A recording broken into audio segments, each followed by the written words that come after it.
Hey guys, welcome back. Today we're going to look at the progress of the radishes in the SIPs container and in the regular net cup. That little comparison we got going on. If you follow me on Instagram, you probably seen me use the hashtag radishchallenge. And hey, I put it up to any grower, especially if you think you're an expert or a master or guru at growing plants in general or cannabis. Give the radish challenge a shot. It's kind of one of those things you never think such a short season, easy quote crop as radishes can give people a challenge, but it can be a tough one, especially outdoors in the middle of the summer heat. When it's kind of out of season, it can be tough, but even indoors, if things aren't just right, getting that nice, perfect root within the time that it would normally take it can be a bit of a challenge.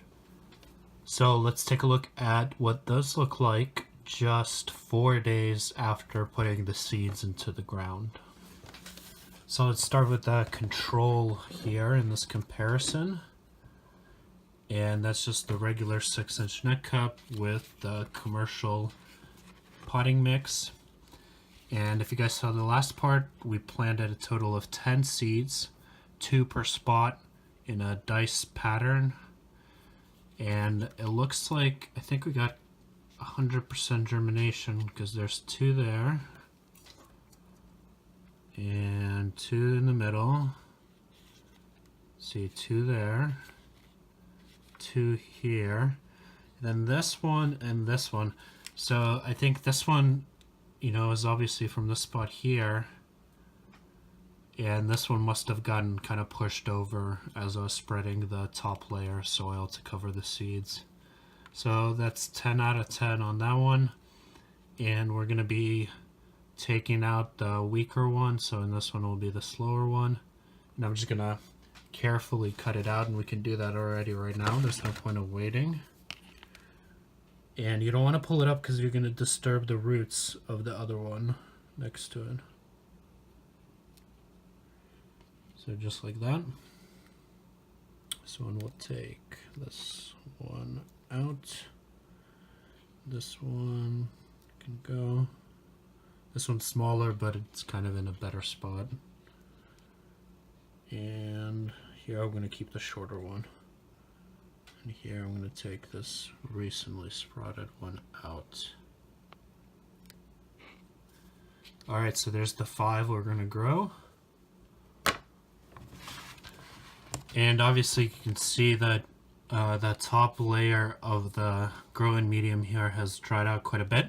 By the weight of it, I can tell there's still a good bit of moisture on the inside.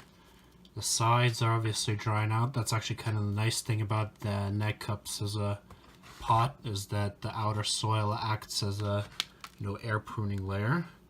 Oh, and I can see a few roots developing there, so that's a good sign. Okay, so if we'll compare that to the SIPs container now, which I have right here, you can see the moisture on the surface here has never gone away. It's stayed this consistent dark color, so it's saturated. Let's just take a look underneath. Okay, so we got a bit longer root there, and there's another small one coming out. Got a nice compost tea brewing down there. That's not a problem. As time goes by, I think less and less stuff will drop out or get knocked out of them. But we got kind of something weird going on here. I thought I put in 10 seeds into this one too. Did I make a mistake? Because you can see 2 here, 2 here. Okay, there's 2 there. That one's just barely coming up. 2 there, but nothing here. So what I think I'm going to do is actually take, let's see, this small one, since it's the youngest and it's kind of the furthest away from its counterpart. All of these are really close together, and I'll just try to move it over here. It's obviously going to be set back, especially a root crop like radishes do not like transplant whatsoever. but we're going to be pruning the roots underneath by hand anyway.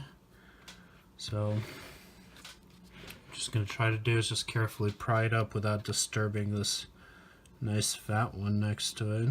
Of course its root is probably all the way down by now. Yeah, so you can see where we've trimmed it off.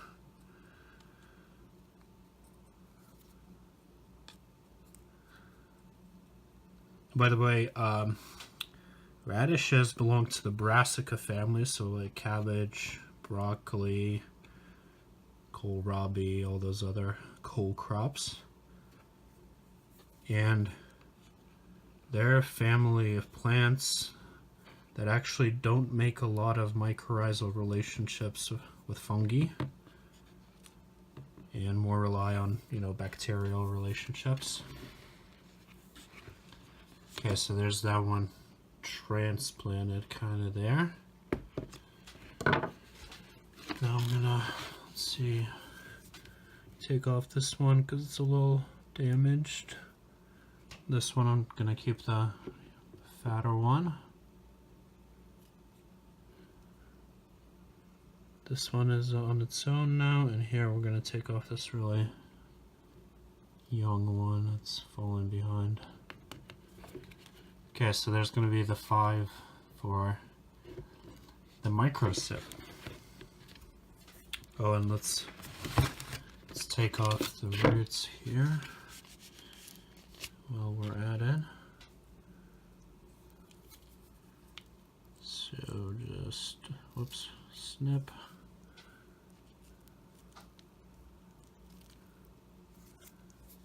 And we'll might as well just top this one. And of course, whenever you trim a root like that, it will ramify or, branch into secondary roots.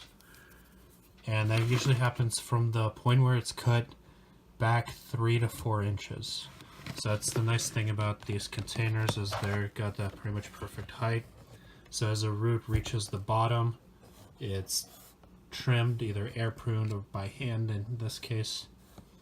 And then it's going to just spread out secondary roots and keep that root system internal, which is always going to be much more stable than one that's got more roots on the outside. We want to keep them on the inside. And if you want to find out more information on that, check out the work of Dr. Carl Whitcomb, who pioneered a lot of this root science. Okay, there you go. So I think pretty clear that these are a bit ahead. We got a nice big fat one here. By the way, so like I said before, today's the 4th day. Most of these sprouted on the 3rd day after putting in the seeds, so yesterday. And I'm gonna go ahead and water these today, or sorry, water the control here, the one in just the net cup, even though it still has some internal moisture I can feel in there. So I got a little watering bottle here I made out of just a Powerade bottle, and I just poked some holes with a hot wire in the cap. That way it gets kind of a nice spread to the spray.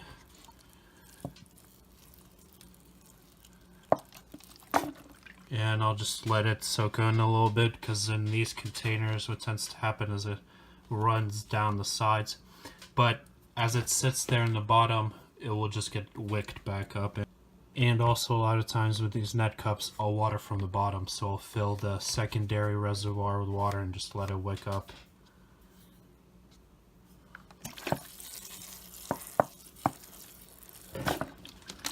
Alright, so I think that should do it for that one. Let me just check the weight. Oh yeah, you can see the water coming out the bottom.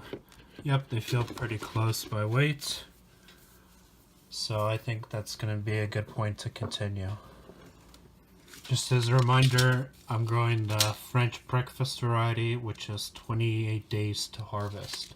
I never know if that's from the seeding or from the point of sprouting. Not quite sure. Alright guys, that's going to do it for today. We'll be bringing you more updates on these, see how it goes. I've already done kind kind of proof of concept run with one of these microSIPs with some of the edible cover crop I have from last year, and that's worked out great. You can check that out on Instagram, and we'll probably show you that container next time as well. It's been a few weeks since that's been growing. Alright guys, thanks for watching, and we'll see you in the next one. Keep on growing.